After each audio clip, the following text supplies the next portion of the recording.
নমস্কার, আমি শ্রী বিপ্লব শাস্ত্রী। আপনারা দেখছেন ভাগ্যের দিশারি ইউটিউব চ্যানেল। এই ভাগ্যের দিশারি ইউটিউব চ্যানেলে জ্যোতিষ বিষয়ে আলোচনা করে থাকি। আজকেও ঠিক সেরকম আরেকটি নতুন আলোচনা নিয়ে আপনাদের সামনে চলে আসলাম।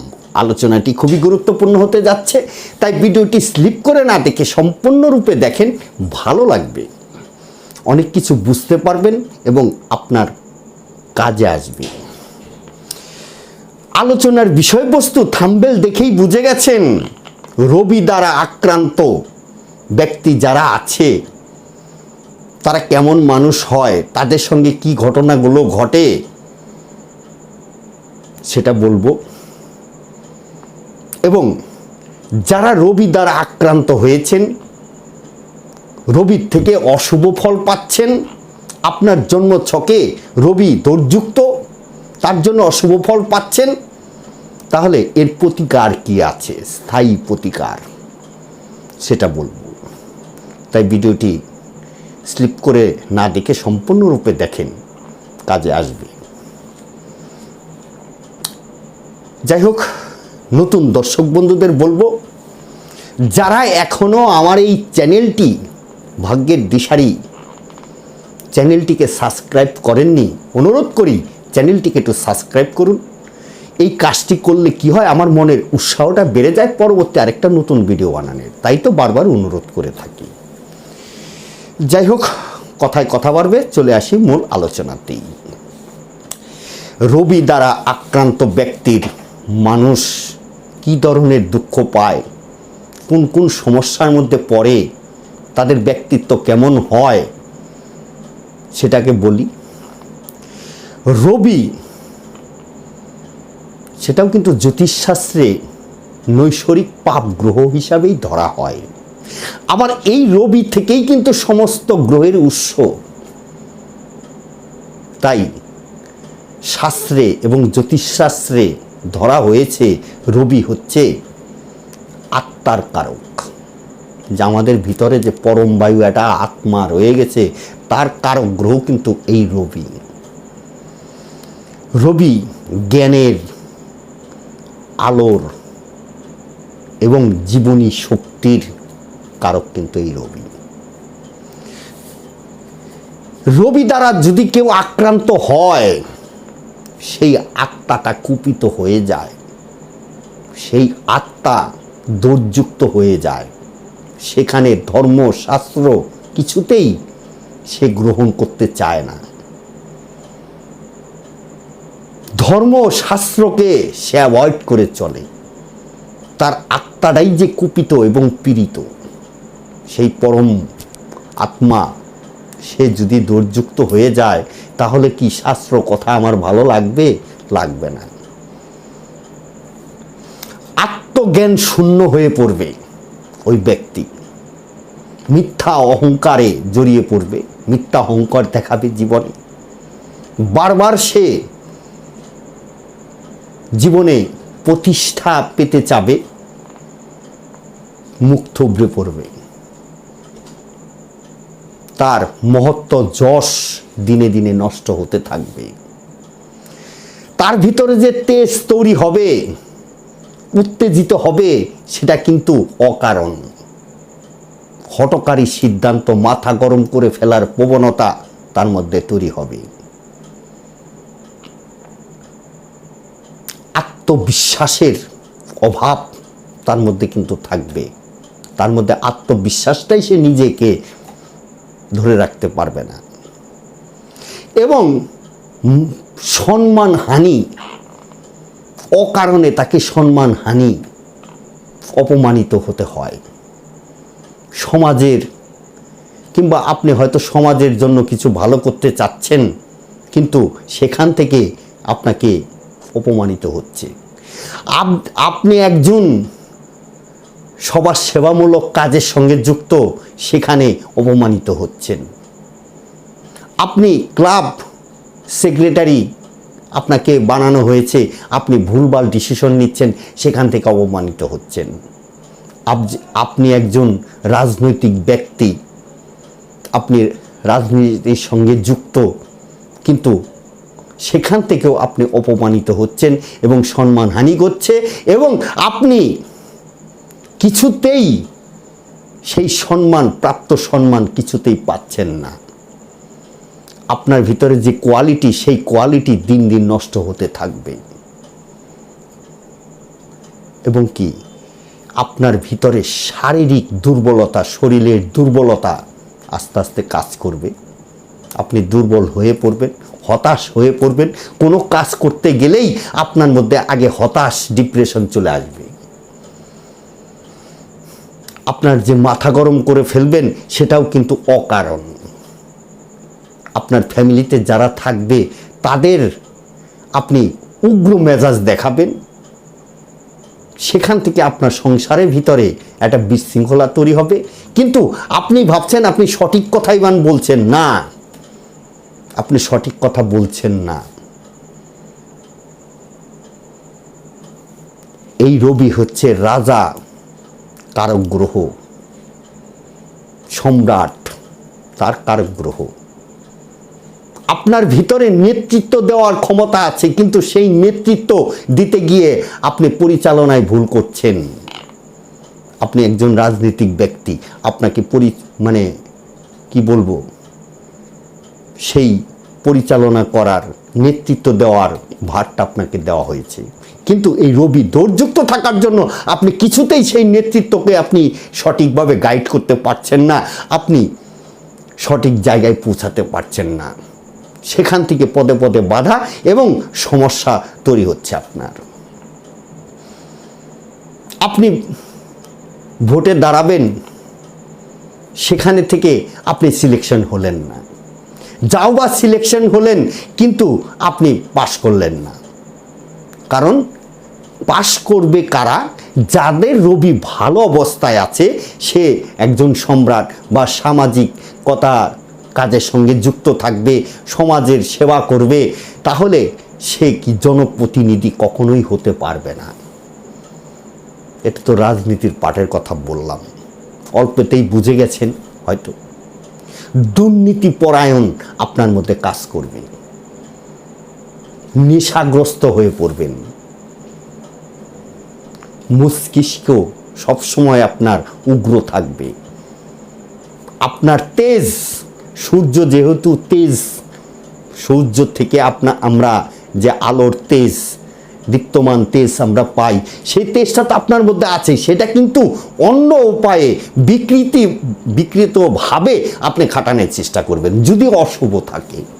আর যদি শুভ অবস্থায় থাকে, যে যে কথাগুলো বললাম, নেগেটিভ কথাগুলো, তার শুভ ফল, শুভত্ব আপনার জীবনে চলে আসবে। এই হচ্ছে পার্থক্য। রবি যদি দৌর্যুক্ত পীড়িত হয়ে যায়, সফলতা কিছুতেই আনতে পারবেন না, সমস্যার সমস্যা। তাহলে এই রবি যদি দৌর্যুক্ত হয়ে যায়, আপনার কিছু রোগও চলে আসবে, মাথা যন্ত্রণা করবে সব সময়।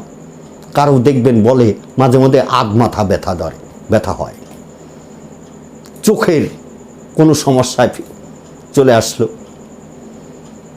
দেখবেন ছোট ছোট বাচ্চারা যারা পড়াশোনা করছে, আপনার সন্তানের মধ্যেও খেয়াল করবেন, দেখবেন সেই বাচ্চার ভিতরে যখন পরীক্ষা চলে আসলো, তার বিশ্বাস সে হারিয়ে ফেলে, সে অসুস্থ হয়ে পড়বে। কারণ শরীরের যে দুর্বলতা সেটা কাজ করবে। পরীক্ষার আগ দিয়ে সে অসুস্থ হয়ে পড়বে, কিংবা পরীক্ষার মধ্যে অসুস্থ হয়ে পড়বে। আপনার ছেলে কথার অবাধ্য চলবে, আপনার কিছুতেই আপনার ছেলেকে আপনি কন্ট্রোল আনতে পারবেন না। ছোটবেলার থেকেই দেখবেন এই জিনিসগুলো একঘেয়েমি, জেদি প্রকৃতির, হঠকারী সিদ্ধান্ত, এবং যখন কি বলবো, আপনার সন্তানের মাথা গরম হয়ে যাবে, দেখবেন উল্টা পাল্টা এটা সেটা ভেঙে ফেলছে। ছেলেকে কিছুতেই আপনি কন্ট্রোল করতে পারছেন না, ছেলেকে ঠিকমতো পড়াশোনার দিকে আপনি নিয়ে যেতে পারছেন না। আর ওর ব্রেন ভালো, সবই ভালো, কিন্তু কিছুতেই সে পড়তে চাচ্ছে না, কন্ট্রোল করতে পারছেন না আপনি। দেখবেন আপনার সন্তানের ভিতরে যদি রবি পীড়িত থাকে, এই গুণগুলো চলে আসবে আস্তে আস্তে। তারপর তো বড় হলে যে যে সমস্যাগুলো বললাম সেগুলো তো আসবেই। ছোটবেলা থেকে আপনি বুঝতে পারবেন। ঘটিত রোগ আপনার মধ্যে চলে আসবে।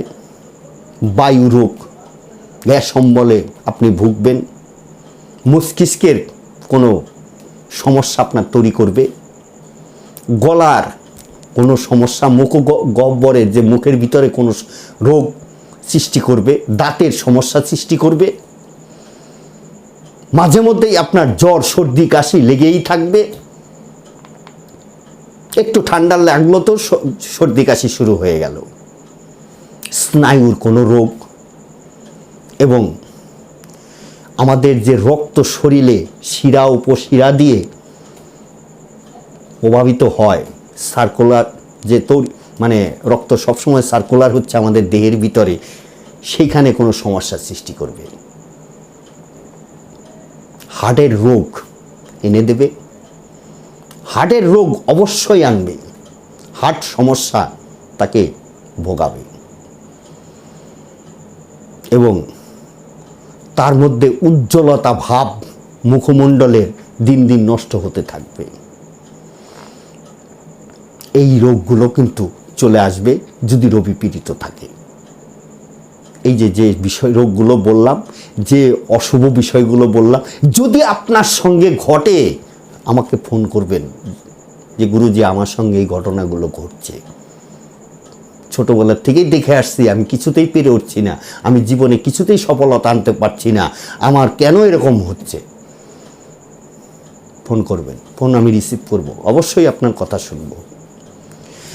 তাহলে আপনি যদি এখন বলেন যে হ্যাঁ আমার সঙ্গে এই ঘটনাগুলো ঘটছে, তাহলে এখান থেকে আমি বাঁচবো কী করে, এর উপায় কী বলবো? স্থায়ী প্রতিকার বলবো।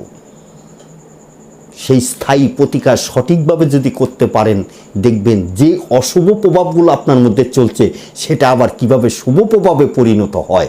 1 মাস ধারণ করার পরে আপনি বুঝতে পারবেন। 200% গ্যারেন্টি দিলাম আমি। নিষ্ঠার সঙ্গে আপনাকে এই প্রতিকারটি করতে হবে। যেহেতু অশুভ আপনি পীড়িত, মানে আপনি আক্রান্ত হয়ে গেছেন রবি দ্বারা, তাহলে প্রথমেই বলবো চুনি রত্নটি ধারণ করুন। সেই চুনি রত্নটি ধারণ করতে গেলে আপনাকে জন্মকুণ্ডলিতে রবি কতটা দূরযুক্ত, কোন অবস্থায় কোনভাবে অবস্থান করছে সেটা দেখে শুনে তারপরে রতি সিলেকশন করতে হয়। শুধু রত্ন কথাটি বলে দিলাম। রুবি মানে চুনি রত্ন ধারণ করুন মধ্যমা অনামিকা ফিঙ্গারে, তামা বা স্বর্ণ দিয়ে। যদি সম্ভব না হয়, রবির অধিষ্ঠ দেবতা মাতঙ্গিনী, দশমা বিদ্যার এক বিদ্যা, সেই মাতঙ্গিনী একটা কবচ ধারণ করুন গলায় কিংবা বাহুতে। সেই মাতঙ্গিনী কবচ ধারণ করুন। এই মাতঙ্গিনী সরস্বতীর, মা সরস্বতীর তান্ত্রিক রূপ। এই মাতঙ্গিনী, তারপরে যে নিয়মগুলো বলবো সেই নিয়মগুলো পালন করার চেষ্টা করুন। সেই নিয়মগুলো কিন্তু আপনাকে করেই যেতে হবে আজীবন, মানে প্রত্যেক দিন করতে হবে না, মাঝে মধ্যে যখন সময় সুযোগ পাবেন এই নিয়মগুলো পালন করতে থাকবেন। যদি আপনি রত্ন ধারণ করুন তাহলে কবচ ধারণ করতে হবে না, এই নিয়মগুলো করতে হবে। আর যদি রত্ন মানে কবচ ধারণ করলেন, রত্ন ধারণ করলেন না, তাও এই নিয়ম করতে হবে। যে কোনো রত্ন কিংবা কবচ যে কোনো একটি বিষয় ধারণ করুন আর এই নিয়মগুলো পালন করুন। তাহলে প্রত্যেক দিন স্নান করে নিয়েই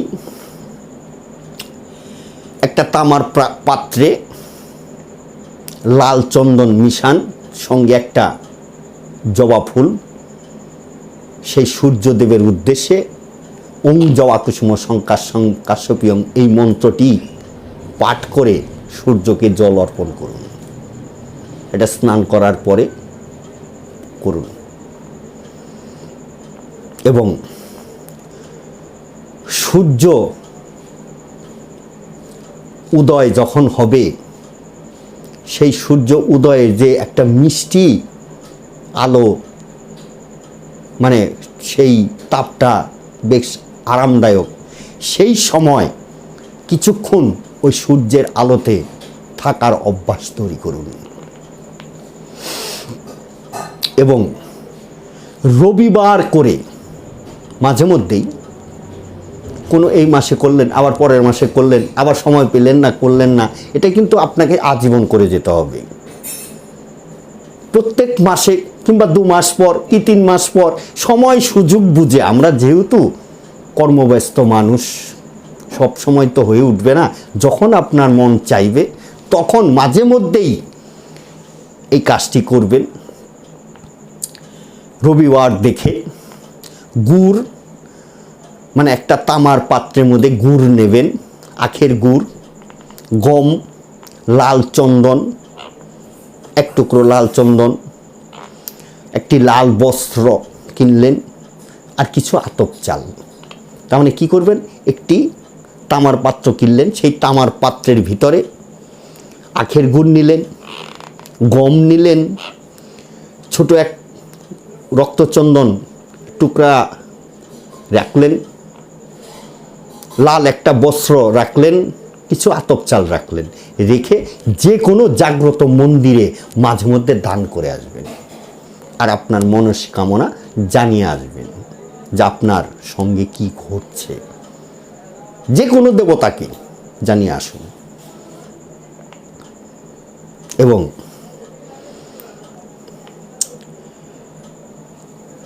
পিতা মাতা, মানে গুরুজন যারা আছে, পিতা এবং যারা গুরুজন ব্যক্তি আছে, তাদের সম্মান করার চেষ্টা করুন। তাদের সবসময় শ্রদ্ধা ভক্তি এটা রাখার চেষ্টা করুন। এবং আপনি যদি নেশাগ্রস্ত হয়ে পড়েন, অনবরত প্রত্যেক দিন নেশাগ্রস্ত করছেন, সেখান থেকে একটু বিরত থাকার চেষ্টা করুন। দেখবেন এই রবি আপনার সঙ্গে কিভাবে শুভত্ব আপনাকে এনে দেয়। এটা কিন্তু স্থায়ী প্রতিকার বললাম। নয় চুনি ধারণ করবেন, চুনি যদি না পারেন কবচ ধারণ করবেন। আর যে কোনো একটি বিষয় ধারণ করার পরে যে নিয়মগুলো বললাম, সেই নিয়মগুলো কিন্তু আপনাকে কন্টিনিউ করে যেতে হবে সারা জীবন। সবসময় না, যখন সুযোগ পাবেন। যেরকম আপনার আজকে খুব তার, আপনি 6টার ট্রেন ধরবেন ভাবছিলেন, সূর্য হয়তো উঠবে না, করতে পারলেন না, করলেন না। প্রত্যেক দিনই যে আপনাকে সূর্যকে অর্ঘ্য দিতে হবে, পারলে তো সব দিন ভালোই হয়, কিন্তু আমরা তো কর্মব্যস্ত মানুষ, হয়ে উঠবে না। তাই এই যে প্রতিকারের কথা বললাম, করুন না। শাস্ত্রেরই তো বিধান, মুনি ঋষিরা দিয়ে গেছে। আর আমিও তো দেখেছি মানুষের মধ্যে অ্যাপ্লাই করে তারা উপকৃত পাচ্ছে, ফোন করে জানাচ্ছে, হ্যাঁ গুরুজি, সত্যিই আপনার যে প্রতিকারের কথা বললেন, এগুলি করে আমি কিভাবে আমি পরিবর্তন হয়ে গেলাম আমি নিজেই বুঝতে পারছি না। বলছেন তো, আপনারাই বলছেন, যারা করেছেন তারাই বলছেন। যাই হোক, আজকের মতো বিদায় নেব। আরেকটা কথা বলি, আপনারা যদি কেউ ব্যক্তিগতভাবে আমার সঙ্গে যোগাযোগ করতে চান, তাহলে আমার একটা অনলাইন সিস্টেম চালু আছে। সেই অনলাইন সিস্টেমের মাধ্যমে আপনারা আপনাদের জন্মকুণ্ডলী ঘরে বসেই সূক্ষ্ম বিচার বিশ্লেষণ করাতে পারেন, প্রতিকারও করাতে পারেন। যারা দেখাবেন প্রথমে হোয়াটসঅ্যাপ করুন, হোয়াটসঅ্যাপ করে যোগাযোগ করুন, কিভাবে দেখব বলে দেব। আপনারা অনেকেই দূর দূরান্ত থেকে ঘরে বসেই আমারে দিয়ে যে এই যে জ্যোতিষ বিচার করাচ্ছেন, প্রতিকার গ্রহণ করছেন, আপনারা ফোন করছেন, ভালো আছেন, এর থেকে আর বড় পাওনা আর কিছু নেই।